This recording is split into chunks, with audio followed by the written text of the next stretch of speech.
Hello, I'm Michael Peschards and welcome to the programme. This week we're in London, one of the great artistic and cultural centres of the world, of course. We're in the back streets of Kensington, right in the heart of the city centre. And we're here to meet a truly remarkable young woman.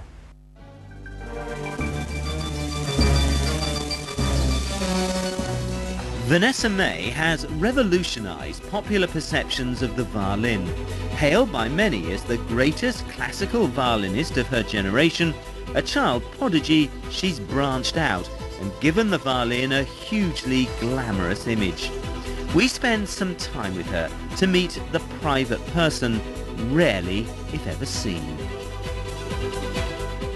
How much of your life do you spend touring? I mean, it's been like that, hasn't it?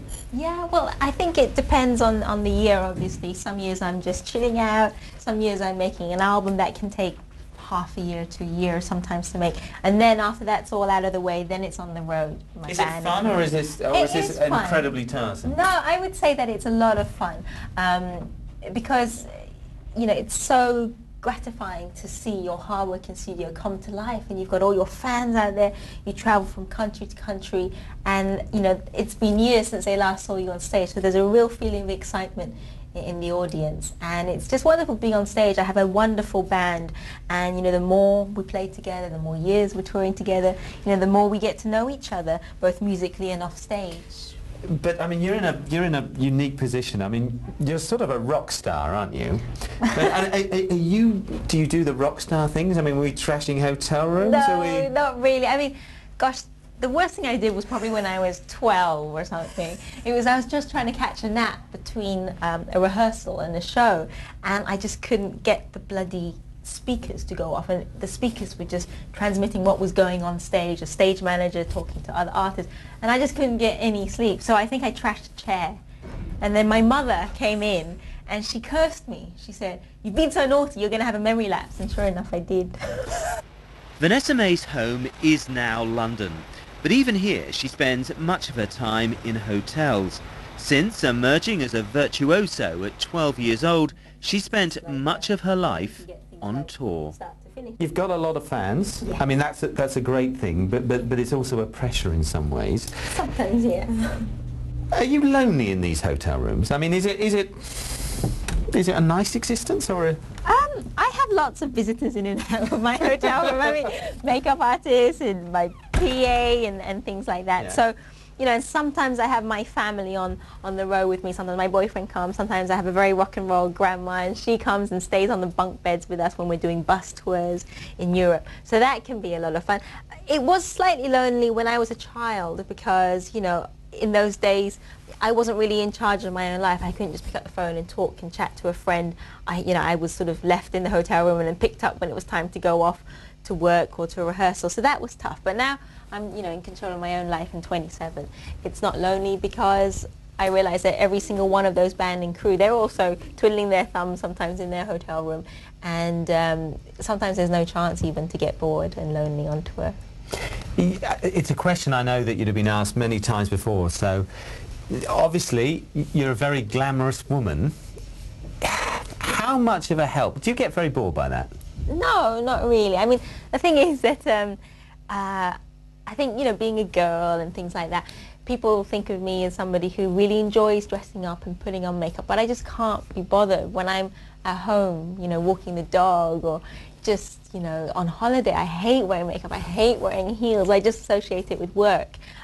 I quite enjoy being slightly different, so if that's a good thing sometimes or a bad thing, I'm not quite sure. But I think the key was the reason why my first, you know, pop album on the violin got so much attention was because nobody had ever seen a violinist in a pop video. Nobody had seen a violinist in hot pants running around on the beach when she was, you know, 15 years old. And yes, it was all part of something new, you know, not just a new image, but new music. And that's what I always go on about, is that, yes, the image was one thing because, you know, I was young and I guess I was a girl in hot pants or whatever I was in at that time in my life. But also it was new music, you know, and that's what I hope will stay with people and fans, that they'll grow up with and grow old with, is the fact that, you know, hopefully I broke down some barriers with music. You led quite a sheltered life when you were growing up, when you weren't trashing chairs in hotel rooms, obviously. And then you're wearing hot pants and you're wearing just very glamorous clothes. Did that sit easily with you when you started doing that? I mean, whose idea was it? How did that... Well, you know, when I first signed to a major label, I had like braces on, and I signed my contract with my school uniform, and it wasn't that it wasn't that enticing, really, because I mean it wasn't like, you know, school uniform and makeup. It was just literally me with my braces on. So I think that I obviously took time to grow up. It took about a year to complete the album. So by that time the braces came off, and you know, my mother, I'm an only child, my mother dresses very racily, and she would go shopping with me and say, you know, even the hot pants from my video, she was like, I think those would look great, and I think I wore them to a teenage party before I even wore them on my video shoot. So it was all stuff that I would wear anyway, really, even though I was quite conservative when I wasn't on stage or when I wasn't at a party. There was a side to me that was already a little bit experimental and adventurous. Do you think, though, that your looks have, in a way, worked against you in as much as music critics don't treat you as seriously as they perhaps might do? I think that would probably be an excuse of mine to use. That can't be the only reason they hate me. Because at the end of the day, what I've noticed over the last, you know, 10 years of my career is that critics, when they come face to face with something new that they can't quite explain in words, threatens them, and I think that they then write negatively about it.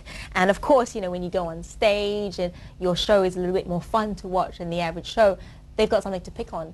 But equally, when you know, when your music makes a statement and it's really bringing all these different styles of jazz and pop and rock into the world of classical and the violin for the first time, that's what they're picking on, really. And it's just that, you know, they like to keep what they know safe in a little box. And I think they should just appreciate that the world is growing and people like me want to be creative with their music. How much time do you spend in hotel rooms like this, would you say? Well, give us an idea of if the I life. were on tour, maybe 4 to 6 months of the year, maybe. I mean, that's not too bad. I mean, there are years like this year when I've just been chilling out, when you know, there are years when I have 2 months just to myself in the winter to go skiing and chill. And I think you need those years, especially when you've been working from a young age, like I have been.